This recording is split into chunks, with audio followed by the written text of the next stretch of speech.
नमस्कार।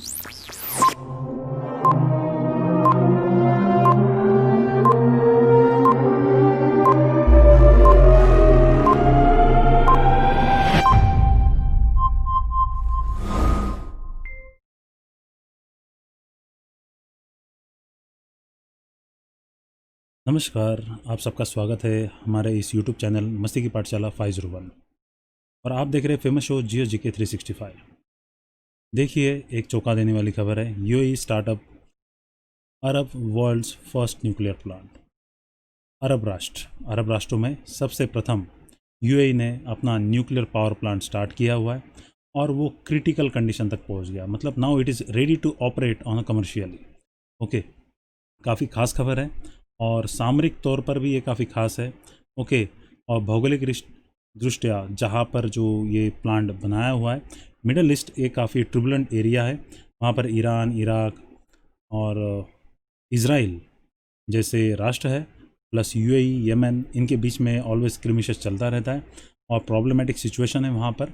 ईरान और Saudi Arabia में काफ़ी घनिष्ठ प्रॉब्लमेटिक सिचुएशन है और इसी के बीच में यूएई अगर न्यूक्लियर पावर प्लांट वहाँ पर बना रहा है तो ये काफ़ी अच्छी भी बात है, क्योंकि अरब राष्ट्र जो है काफ़ी पिछड़े हुए माने जाते हैं और वो नई टेक्नोलॉजी की तरफ बढ़ रहे हैं।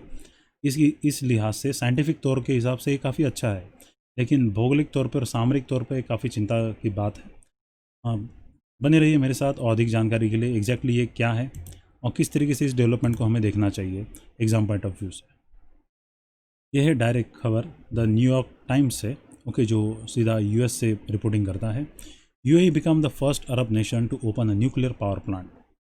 डायरेक्टली कहता है कि UAE become the first Arab nation to open a nuclear power plant. The launch is rising concern about the growing number of nuclear program volatile Middle East. Okay, Middle East एक काफ़ी जो है ख़तरनाक इलाका है और काफ़ी डिस्टेबलाइज इलाका है, जहाँ पर ऑलवेज कुछ क्रिमिशेस होते रहते। पहले खाड़ी युद्ध हुए थे, ईरान इराक वॉर हुआ था, इराक कुवैत वॉर हुआ था। उसके बाद फिर ईरान और सऊदी अरेबिया के बीच में काफ़ी प्रॉब्लमेटिक सिचुएशन है। सऊदी अरेबिया और कतार के बीच में भी आजकल अनबन चल रही है और इसी के बीच में ये डेवलपमेंट होना वो काफ़ी चिंता भरी बात है। Okay, just 2 weeks ago UAE sent a probe on a mission Mars के ऊपर एक प्रोब उन्होंने हाल ही में भेजा हुआ है, जिसकी वजह से ये पता चलता है कि यूएई जैसे अरब राष्ट्र जो है वो साइंटिफिक तौर पर अपने आप को आगे बढ़त दिलाने में आगे बढ़ रहे हैं। Okay, and after that the sun another profile scientific first. Okay, ये जो अलग सा जो माइलस्टोन उन्होंने अचीव किया है, criticality to the nuclear power plant. Okay, ये काफ़ी एक अच्छा माइलस्टोन है उनके लिए साइंटिफिक तौर पे। ये रहा उसका फोटोग्राफ। ओके, जो न्यूक्लियर पावर प्लांट उनका बन के रेडी हो गया है। आइए जानते हैं इसके बारे में थोड़ी और अधिक जानकारी। United Arab Emirati become a first Arab country to open a nuclear power plant on Saturday, rising concern about the long term consequences of introducing more nuclear program in Middle East.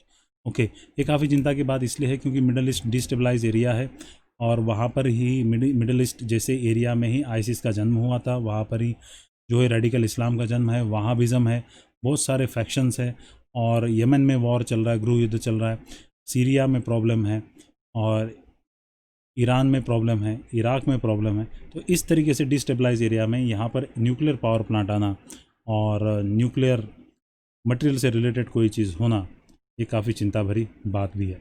Okay, 2 other countries in the region, Israel and Iran, already have a nuclear capability. Israel की जो nuclear capability already declare नहीं है, लेकिन उनके पास capability है, hidden capability बोल सकते हैं। Israel has an unacknowledged nuclear weapons arsenal and Iran has a controversial uranium enrichment program that is insist solely for the peaceful purpose. Iran हमेशा कहता रहता है कि हमारे पास जो यूरेनियम एनरिचमेंट प्रोग्राम है वो केवल पीसफुल पर्पज़ है, लेकिन हाल ही में जो हुई डेवलपमेंट है और जिसके बाद यूएसए ने जो ईरान न्यूक्लियर डील से अपने हाथ खींच लिए, इससे क्लियर कट हमें ये पता चलता है कि ईरान के न्यूक्लियर प्रोग्राम में कुछ ना कुछ गड़बड़ी है। और इसराइल जो कहता रहता है कि Iran nuclear program is directly targeting USA and Israel. Okay, that is also there. Iran का जो न्यूक्लियर प्रोग्राम, उसके साथ साथ यूएई में जो ये न्यूक्लियर प्रोग्राम स्टार्ट हुआ है, न्यूक्लियर पावर प्लांट जो बड़े पैमाने पर स्थापित किया गया है, हो सकता है कि यूएई इसका इस्तेमाल न्यूक्लियर आर्सेनल बनाने के लिए कर सके। हालांकि यूएई ऐसा कहीं बता नहीं रहा है।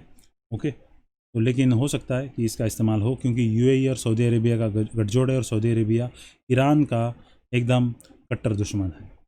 Okay, the UAE, a tiny nation that has become a regional heavyweight and international business center, said it built the plan to decrease its reliance on oil that has powered and enriched the country. Okay, पूरे country को जिस oil boom ने power किया था उससे dependency हटाने के लिए यूएई ने ये कदम उठाया हुआ है, ऐसा यूएई का एडमिनिस्ट्रेटर का कहना है। Okay, it's Gulf neighbours for decade. Okay, it said that once its 4 units were all running, the South Korean design plant would provide a quarter of the country's electricity. जैसे ये इसमें actually 4 units होंगे, 4 reactor होंगे जो south Korean design के हैं, और चारों के चारों जैसे ऑपरेशनल हो जाएंगे तो 1/4 means 25% of total demand of UAE's electricity will be meet by this 4 nuclear reactors. Okay, UAE has insisted that it intended to use the nuclear program for energy purpose only.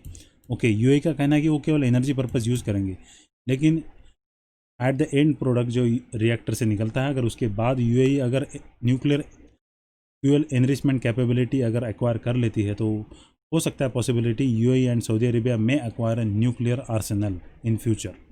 Okay, ये रहा map. Okay, यहाँ पर centre में है हमारा प्यारा भारत, और यहाँ पर अगर हम चलते हैं वेस्टर्न साइड की तरफ, ओमान से लगकर जिसकी बॉर्डर है वहाँ पर है यूएई. ओके, छोटा सा देश है. ओके, सदर्न बॉर्डर ओमान के साथ है, और उसका वेस्टर्न बॉर्डर सऊदी अरेबिया से लगा हुआ है, और नॉर्थन साइड जो है गल्फ़ ऑफ हार्मुज़. ओके, हार्मुज़ के साथ उसका बॉर्डर शेयर करता है. ओके, एक्चुअली गल्फ़ के साथ जुड़ा हुआ gulf of Oman. Okay, actually it is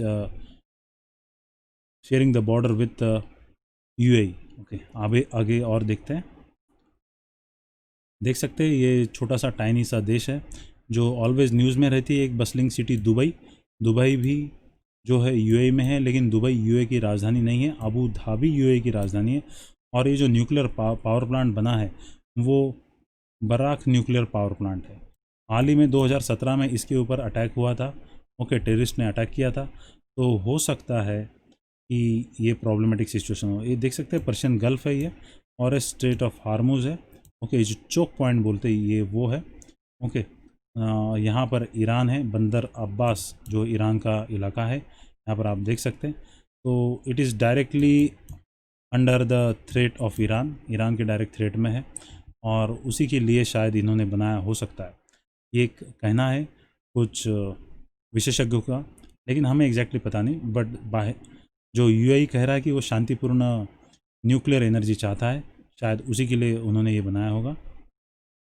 ये है डायरेक्ट सैटेलाइट इमेज उसका. Okay, Barakah nuclear power plant, उसका एक्चुअल नेम क्या है? Barakah nuclear power plant. Okay, Barakah city के पास बना हुआ है. The Middle East is already riven with enmities that pit the Saudi Arabia and UAE against Iran, Qatar and Iran's regional proxies, that is Yemen. One of those proxies, the Yemen-based Houthi rebel group, claimed an attack on Barak plant when it was under construction in 2017. 2017 में Houthi rebels जो Yemen से है उन्होंने attack किया था Barack इस nuclear power plant पे. Okay, the UAE's investment in this 4 nuclear reactor risks further destabilizing the volatile Gulf region, damaging the environment and raising the possibility of nuclear proliferation. Okay, nuclear proliferation का जो है खतरा यहाँ पर काफ़ी बढ़ जाता है अगर ये डिस्टेबलाइज इलाके में है, और ऐसे नेशन ने एक्वायर किया हुआ जो ऑलरेडी स्क्रिमिशेस के अंडर है. ओके, ये कहना किसका है? पॉल डॉर्फमैन का, जो रिसर्चर है लंदन एनर्जी इंस्टीट्यूट के. उन्होंने ये कहा है कि डायरेक्टली पॉइंट आउट किया है कि ये डेवलपमेंट है, एक तरफा एक अच्छा है as a clean energy, but on the other hand if everything goes wrong it will be very problematic situation. Okay, अभी इस न्यूक्लियर पावर प्लांट के बारे में जानते हैं. Arab world's first nuclear power plant. Nuclear fusion has begun in one of the 4 reactors at a Barakah power plant. Okay, 4 में से केवल एक ही रिएक्टर अभी ऑपरेशनल हुआ है विच यूज़ साउथ कोरियन टेक्नोलॉजी। कौन सा टेक्नोलॉजी यूज़ करता है ये? साउथ कोरियन टेक्नोलॉजी के तहत ये बना हुआ है। आपके एग्जाम के लिए काफ़ी इंपॉर्टेंट है, ये सिटी का नाम भी इंपॉर्टेंट है। कौन सा पावर प्लांट है? Okay, plant has due open in 2017 में ही इसने अपनी क्रिटिकलिटी अचीव करनी चाहिए थी, लेकिन वो नहीं हो पाया। Startup was delayed for the what official said that safety requirements. Oil rich UAE wants Barakah to meet a quarter of energy needs, it adopts more sustainable energy resources. UAE अभी अपना जो है एनर्जी रिक्वायरमेंट्स है और उसकी जो supply line है clean energy की तरफ शिफ्ट कर रहा है। Okay, the UAE is also investing in heavily in solar power, plentiful energy sources in a gulf. Okay, solar power काफ़ी एबंडेंट एनर्जी है और यूएई उसमें काफ़ी भारी मात्रा में इन्वेस्ट कर रहा है। Some energy expert question the logic of Barakah, arguing that the solar power is cleaner, cheaper and make more sense in this region. Okay, nuclear power से ज़्यादा चीपर क्लीनर जो है सोलर पावर है। तो ऐसे बीच में जो सोलार हीट की और रेस की इस इलाके में काफ़ी कमी नहीं है, काफ़ी भारी मात्रा में है, तो ऐसे जियोग्राफिकल एरिया में न्यूक्लियर पावर प्लांट क्यों बना रहा है? इसके पीछे शायद दूसरी मंशा हो सकती है। ऐसा क्वेश्चन मार्क जो है काफ़ी विशेषज्ञों ने किया हुआ है कि ये अगर पावर प्लांट बना रहे तो हो सकता है कि इसके पीछे न्यूक्लियर कैपेबिलिटी एक्वायर करने का यूएई का इरादा हो, जिसकी वजह से रीजन में पॉलिटिकल टेंशन बढ़ सकती है। Okay, the Barakah plant was develop by ENEC and Korean electric power corporation KEPCO। Okay, दोनों के कोलैबोरेशन से इसको बनाया हुआ है। It will generate energy by 1400 megawatt pressurize water reactor. Pressurize water reactor का यहाँ पर यूज़ किया हुआ है। 1400 मेगावाट जनरेट करेंगे ये electricity. Okay, design in South Korea called APR 1400। Okay, इस रिएक्टर का नाम क्या है? APR 1400 प्रेशराइज वाटर रिएक्टर है, ये आपको याद रखना है। Develop by Korean company.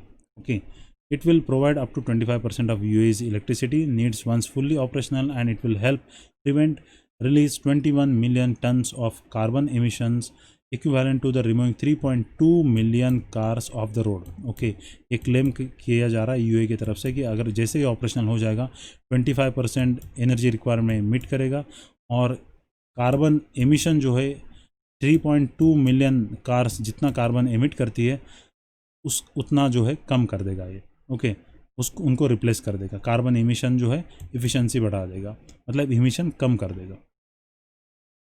Sorry, international atomic energy the nuclear industry's main oversight body praised Barakah in a tweet.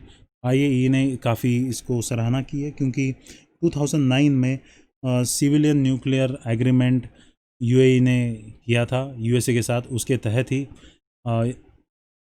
UAE को ये सारा टेक्नोलॉजी और मटेरियल असेस हुआ है, न्यूक्लियर मटेरियल असेस हुआ है। Civilian nuclear energy agreement signed between UAE and USA in 2009। okay, only after that UAE can assess this technology, and after that IAEA, that is International Atomic Energy Agency, just congratulate them and said that achieved its first criticality, that is a generation of control fission chain reaction। Control fission chain reaction उन्होंने achieve कर लिया है। Fission chain reaction को control करने का mechanism पे mastery आ गई है और अभी ये पावर प्लांट कमर्शियली ऑपरेट करने के लिए तैयार है। इसी के साथ ये मिडल ईस्ट का काफ़ी अच्छा माइलस्टोन भी कहा जा सकता है और चिंता वाली बात भी कहा जा सकता है, क्योंकि अरब वर्ल्ड का पहला न्यूक्लियर पावर प्लांट है और जहाँ पर पहले इजराइल जैसा देश ऑलरेडी स्थित है जो काफ़ी स्ट्रगल कर रहा है बाकी सारे राष्ट्रों से।